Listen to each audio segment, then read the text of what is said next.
Hello friends, मैं हूं गौरव और इंडिया ने पाकिस्तान पर वाटर वॉर डिक्लेयर कर दिया है। 62 सालों तक शांत रहने के बाद फाइनली इंडिया ने पाकिस्तान को एक रेगिस्तान बनाने की धमकी दे दी है। और मामला यह है ना, इंडिया ने आखिरकार 1960 से बिना किसी बदलाव के शांति से चलती आ रही इंडस वाटर ट्रीटी को मॉडिफाई करने का डिमांड पाकिस्तान के सामने रख दिया है, जिसके लिए भारत ने पाकिस्तान को 90 डेज का अल्टीमेटम भी दे दिया है। अगर पाकिस्तान ने 90 डेज में रिस्पॉन्ड नहीं किया तो इंडिया इस ट्रीटी को यूनिलैटरली एग्जिट कर सकता है। अब अगर ऐसा हुआ ना तो पाकिस्तान की 75% आबादी तक पानी पहुंचना बंद हो जाएगा। इनफैक्ट इंडस के बिना तो पाकिस्तान एक रेगिस्तान ही बन जाएगा, कि पाकिस्तान का 90% फूड प्रोडक्शन और 25% जीडीपी इसी नदी पर डिपेंडेंट है। और ये डिपेंडेंसी अगर देखा जाए ना तो कोई आज की डिपेंडेंसी नहीं है, बल्कि पार्टीशन के बाद से ही पाकिस्तान इस पर हमेशा डिपेंडेंट रहा है। लेकिन everything change after the 1948 Indo पाक वॉर। इस वॉर के बाद ना इंडस वाटर शेयरिंग पर एक ट्रीटी की जरूरत पड़ गई। देखो, पार्टीशन के बाद एक दिन 1948 को कश्मीर में पाकिस्तान के रिपीटेड इनकर्जन्स को देखकर कुछ देशभक्त इंजीनियर्स ने पाकिस्तान में जाने वाले पानी को डैम्स की मदद से रोक लिया और बस इस एक अकेले मुद्दे को उठाकर पाकिस्तान इंडस वाटर ट्रीटी मांगने लग गया। बट माइंड यू, ये इंडिया का इंडस रिवर का इस्तेमाल करके पाकिस्तान को थ्रेटन करने का पहला और आखिरी एक्शन था। हालांकि इस इंसिडेंट के तुरंत बाद इंडिया ने कैनल्स को फिर से शुरू कर दिया, लेकिन फिर भी इस इंसिडेंट का फायदा उठाकर पाकिस्तान ने वर्ल्ड बैंक को अप्रोच किया और अल्टीमेटली वर्ल्ड बैंक ने इंडिया और पाकिस्तान के बीच साइन करवाया the infamous Indus water treaty. अब अगर देखा जाए ना तो इंडस वाटर ट्रीटी को दुनिया की सबसे सक्सेसफुल और सबसे ज्यादा जेनरस ट्रीटी का मानी जाती है। एक बार तो फॉर्मर यूएस प्रेसिडेंट आइजनहोवर ने इसको डिस्क्राइब करते हुए ये कहा था कि ट्रीटी इस डिप्रेसिंग दुनिया में एक चमकता हुआ सितारे जैसा है। और हो भी क्यों ना, क्योंकि इस ट्रीटी को साइन करके इंडिया ने दुनिया भर में एक एग्जाम्पल सेट कर दिया पीस और यूनिटी का। जरा इन रिवर्स को देखो, इंडस और उसकी ट्रिब्यूटरीज इंडिया से फ्लो होकर पाकिस्तान में जाती है, यानी इंडिया टेक्निकली ठहरा अपर रिपेरियन नेशन, जबकि Pakistan is downstream riparian nation. अब क्योंकि अपर रिपेरियन नेशंस के पास रिवर फ्लोज का पूरा कंट्रोल होता है, इंडिया ने इसका बिल्कुल फायदा नहीं उठाया। उल्टा ये एडवांटेज होने के बावजूद भी इंडस की ये तीन ट्रिब्यूटरीज इंडस, झेलम और चीनाब पाकिस्तान के हिस्से में गई और बस ये तीन ट्रिब्यूटरीज द रावी, बियाज और सुतलेज इंडिया को मिली। अब सुनने में ये बंटवारा एकदम एग्जैक्ट हाफ लगता है ना? लेकिन अगर असल में देखा जाए तो इस डिवीजन की वजह से इंडस वाटर के 168 मिलियन एकड़ फीट में से इंडिया को सिर्फ 33 मिलियन एकड़ फीट ही मिला, यानी कि सिर्फ 20%। और ऐसा लिटरली पहली बार हुआ है जब किसी अपर रिपेरियन कंट्री ने अपने हिस्से में से विलिंगली रिवर का इतना कम हिस्सा रखा हो अपने पास। अब पाकिस्तान के एग्रीकल्चर और लोगों के लिए इंडस का पानी काफी इंपॉर्टेंट है, क्योंकि इसके पानी में कैल्शियम, आयरन, पोटेशियम और जिंक जैसे मिनरल्स मौजूद है। पर आज वाटर पोल्यूशन की वजह से इंडस को मोस्ट पोल्यूटेड प्लास्टिक रिवर का टैग मिल चुका है और इसी वाटर पोल्यूशन की वजह से ड्रिंकिंग वाटर में मिनरल्स की कमी हो रही है, resulting into skin diseases and hair fall problems in humans. पर अब फ्रेंड्स, आप इन मिनरल्स को कंज्यूम कर सकते हो गमीज के फॉर्म में, जो आपके हेयर फॉल रिलेटेड सारे प्रॉब्लम्स को सॉल्व कर देगा। जी हाँ, मैन मैटर्स लाया है yummy chewable hair gummies for men, जिसमें है बायोटीन जैसे मेन इंग्रेडिएंट के साथ zinc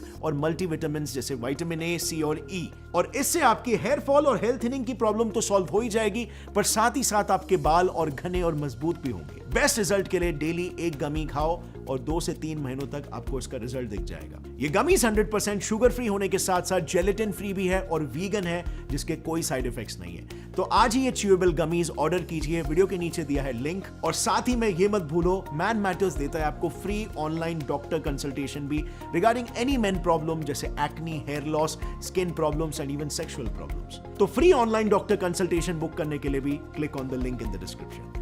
And now let's jump back to the topic. India को सिर्फ 20% इंडस वाटर पर समझौता करना पड़ा, पर आखिर ऐसा क्यों? ऐसी भी क्या मजबूरी थी? वेल, इसे जानने के लिए ना हमें थोड़ा सा रिवाइंड करना होगा इस ट्रीटी के फॉर्मुलेशन के टाइम पर, नेगोशिएशंस पर। तो जैसे कि आपने पहले जाना था, पाकिस्तान को दो देशों के बीच इस बायलैटरल मुद्दे में थर्ड पार्टी को इन्वॉल्व करना जरूरी था। पाकिस्तान के प्राइम मिनिस्टर जिन्ना ने तो ये तक कह दिया था कि पाकिस्तान पूरी तरीके से डेजर्ट बन जाएगा वो चलेगा, लेकिन वो हिंदूज द्वारा दिए गए पानी के भरोसे नहीं रहेंगे। और वहीं पर दूसरी तरफ इंडियन प्राइम मिनिस्टर का कहना यह था कि इंडस वाटर बेसिन में दोनों देशों के शेयर के लिए भरपूर पानी है। अब नेहरू जी को वो टाइम पे शायद यही लगा कि ये ट्रीटी पाकिस्तान की तरफ दोस्ती का एक हाथ हो सकती है और इसी गुडविल और फ्रेंडशिप के लिए भारत सरकार ने पाकिस्तान को बड़े बड़े कंसेशंस दे दिए। अब वो टाइम पर हमारे प्रधानमंत्री का विजन हो सकता है बेशक सही हो, लेकिन अगर आप थोड़ा सा लॉजिकली देखोगे तो ट्रीटी नेगोशिएट करते समय दोनों देशों के पहले प्रपोजल्स देखकर ही उनके इंटेंशंस का एकदम साफ अंदाजा लग जाता है। क्योंकि जहां पर इंडिया ने सामने से पाकिस्तान को 76% हिस्सा देने की बात की थी, वहीं पर पाकिस्तान इंडिया को बस 13% हिस्सा देना चाह रहा था। और बस इसीलिए कुछ जियोपॉलिटिक्स एक्सपर्ट का यह मानना है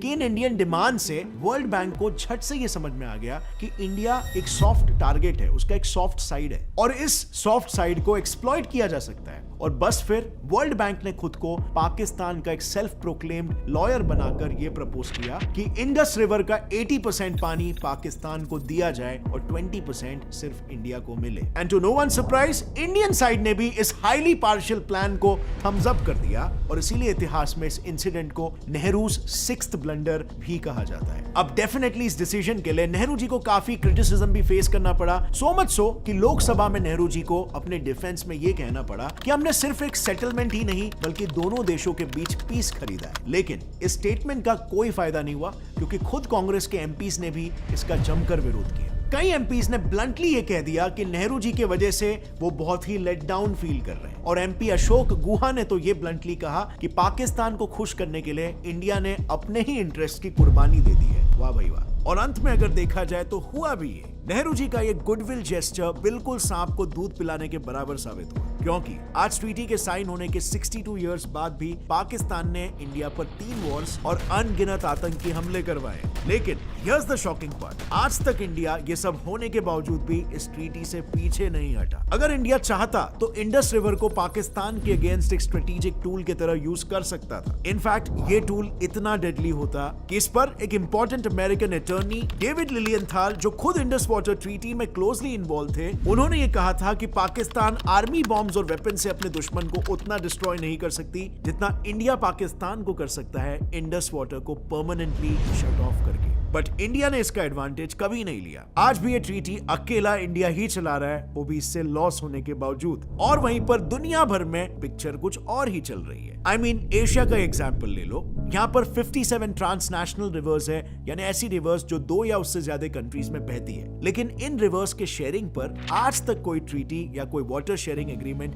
कभी बना नहीं। चाइना का ही केस ले लो, ये एक ऐसा कंट्री है जहाँ सबसे ज्यादा ट्रांसनेशनल रिवर्स ओरिजिनेट करती है। स्पेसिफिकली अगर देखें तो चाइना से 18 से ज्यादा रिवर्स डाउनस्ट्रीम कंट्रीज में जाती है, लेकिन चाइना ने इनमें से एक भी कंट्री के साथ कोई भी वाटर शेयरिंग ट्रीटी नहीं साइन किया है। वो बस अनहिंज तरीकों से इन सभी रिवर्स के फ्लो को कंट्रोल करता है। लेकिन इंडिया की बात करें तो नॉट ओनली पाकिस्तान बट हमने बांग्लादेश के साथ भी वाटर शेयरिंग ट्रीटी साइन कर रखी है और हम एशिया में ऐसा करने वाले इकलौते देश है। सो अब फ्रेंड्स, सोचने वाली बात यह है ना कि अब अचानक से ऐसा क्या हुआ कि जो अब इंडिया ने फाइनली इस ट्रीटी पर एक्शन लेने का सोच लिया है। Well, the reason is Pakistan का कॉन्स्टेंटली इंडिया के इंडस रिवर प्रोजेक्ट्स पर सवाल उठाना। सो 2015 में पाकिस्तान ने इंडिया के इंडस रिवर पर बन रहे 2 हाइड्रो पावर डैम्स पर ऑब्जेक्शन रेज किया और एक बार फिर से वो सीधा चला गया वर्ल्ड बैंक के पास। इस मामले में एक सो कॉल्ड न्यूट्रल एक्सपर्ट को अपॉइंट करने के लिए। अब ये केस बस चल ही रहा था कि 2016 में पाकिस्तान फिर से सीधा हेग के कोर्ट ऑफ आर्बिट्रेशन पहुंच गया। And now mind you, neutral expert तब अपॉइंट होता है जब 2 देशों में माइनर सा डिफरेंस हो, लेकिन जब ये डिफरेंस एक बड़े डिस्प्यूट में बदल जाता है तो ये मैटर कोर्ट ऑफ आर्बिट्रेशन में चला जाता है। अब इसी के साथ पाकिस्तान ने खुद एक न्यूट्रल एक्सपर्ट की एक सेपरेट रिक्वेस्ट भी रखी and guess what the World Bank did, उसने दोनों न्यूट्रल एक्सपर्ट और कोर्ट ऑफ आर्बिट्रेशन एक ही साथ अपॉइंट कर दिया। अब अगर देखा जाए तो IWT के आर्टिकल 9 में ये क्लियरली लिखा हुआ है कि डिस्प्यूट्स के सेटलमेंट के 2 पैरेलल जुडिशियल प्रोसेस चलाना कंप्लीटली इलीगल है। और फिर पता नहीं कैसे, लेकिन वर्ल्ड बैंक को ये रियलाइज हो गया फाइनली और तब जाकर उन्होंने इन दोनों प्रोसेसेस को होल्ड कर दिया। अब आपके दिमाग में भी ये सवाल आ रहा होगा कि वर्ल्ड बैंक हमेशा पाकिस्तान को ही क्यों फेवर करता है? ऐसी भी क्या पार्शियलिटी है? इसके पीछे वजह क्या है? अब देखो, वर्ल्ड बैंक में ना सबसे बड़ा स्टेक होल्डर कंट्री है अमेरिका एंड प्लस ये एक ऐसी कंट्री भी है जिसके पास वीटो भी है। है। सो काफी हद तक वर्ल्ड बैंक अमेरिकन बैक्ड है। और जब IWT साइन हुआ था यानी कोल्ड वॉर के टाइम, तब यूएस पाकिस्तान के बायलैटरल रिलेशंस काफी स्ट्रॉन्ग थे और इसीलिए ये ट्रीटी ऑब्वियसली पाकिस्तान के ही फेवर में थी। एंड रिसेंटली भी ये बायस क्लियरली दिखा जब वर्ल्ड बैंक ने वर्ल्ड हंगर इंडेक्स को रिलीज किया और इसमें इंडिया को पाकिस्तान से नीचे प्लेस किया गया। मतलब कैन यू इमेजिन, इंडिया को पाकिस्तान से भी ज्यादा हंगर प्रोन बता दिया। और इस रीसेंट इशू पर इंडिया ने वर्ल्ड बैंक को ओपनली कह दिया कि उसे इस मैटर में इंटरफेयर करने की कोई जरूरत नहीं है। अब ये जवाब तो वर्ल्ड बैंक को था, लेकिन उरी अटैक के बाद मोदी जी ने ये कह दिया कि खून और पानी एक साथ नहीं बह सकते। हालांकि ऐसा कुछ तो हुआ नहीं, पर मोदी गवर्नमेंट ने ये डिसाइड कर लिया कि वो ट्रीटी के टर्म्स में रहते हुए रिवर वाटर का मैक्सिमम पॉसिबल यूज करेंगे। अब वो बूंद बूंद पानी रोक करके मैं पंजाब के, जम्मू कश्मीर के, हिंदुस्तान के किसानों के लिए वो पानी लाने के लिए कृतसंकल्प। क्योंकि आज तक इंडिया को जो 20% इंडस वाटर अपने हिस्से में मिलता था, उसमें भी हम सिर्फ 93% ही यूज कर रहे थे और बाकी का 7% पानी हमारे हिस्से में से भी हम पाकिस्तान में बह जाने दे रहे थे। साथ ही में हम इंडस वाटर से सिर्फ 8 लाख एकड़ के एरिया को ही इरिगेट कर रहे थे, जबकि हमें ट्रीटी के अंडर 13.2 लाख की परमिशन दी गई थी। तो बस इंडिया ने उसके बाद से इस तरह की जेनेरोसिटी दिखाना बंद कर दिया। इनफैक्ट गवर्नमेंट ने तो खुद इंडस बेसिन पर 4 नए फास्ट ट्रैक इरिगेशन प्रोजेक्ट्स भी लॉन्च कर दिए और इस प्रोजेक्ट से कश्मीर में एक्स्ट्रा 2 लाख एकड़ के खेतों में इरिगेशन बढ़ जाएगा। और रही बात फ्रेंड्स पाकिस्तान की, तो जिन डैम्स पर उसने ऑब्जेक्शन रेज किया है उसमें से किशनगंगा तो ऑलरेडी फुल्ली फंक्शनल है। इससे कश्मीरी नहीं बल्कि बहुत सारे नॉर्थ इंडियन स्टेट्स बेनिफिट कर रहे हैं। इससे जनरेट हुई 12% एनर्जी तो ऑलरेडी एनर्जी डेफिशिएंट कश्मीर में जाती है। तो यू कैन इमेजिन ये डैम्स जिससे पाकिस्तान को इतनी प्रॉब्लम्स है वो इंडिया के लिए कितनी बेनिफिशियल है। लेकिन जहां पर इतने सालों तक इंडिया पाकिस्तान को लेकर वाटर शेयरिंग के मामले में इतना जेनरस रहा था, वहीं पर चाइना जो इंडिया के साथ ब्रह्मपुत्र रिवर शेयर करता है, कॉन्स्टेंटली ब्रह्मपुत्र के पानी को अपने तरफ डाइवर्ट कर रहा है। ये चीज चाइना इतनी स्ट्रेटेजिकली कर रहा है ना कि लिटरली उसने वाटर वॉर छेड़ दिया। और इस चीज के बारे में मैंने इस वीडियो में पूरी तरीके से एक्सप्लेन किया है कि कैसे चाइना इंडिया का फायदा उठा रहा है। इसे आप यहां पर क्लिक करके देख सकते हो ताकि आप भी अवेयर रहो। बट फ्रेंड्स, आपको क्या लगता है, क्या इंडिया को इस अनफेयर इंडस वाटर ट्रीटी को रिट्रैक्ट कर लेना चाहिए या अपने पड़ोसी देशों से अमन और शांति की आशा बनाए रखनी चाहिए, जो कि कभी नजर नहीं आता? बट जो भी हो, आप अपने ओपिनियन को नीचे कमेंट्स में शेयर करना। और अगर इस वीडियो से आपको कुछ भी नया सीखने मिला, एक लाइक जरूर ठोकना। Get set fly fact channel को भी सब्सक्राइब कर लो और बेल नोटिफिकेशन दबाओ ताकि आगे आने वाली ऐसे ही इंटरेस्टिंग वीडियोस आप कभी भी मिस ना करो। See you next time. Till then, as always, stay curious, keep learning and keep growing. Jai Hind.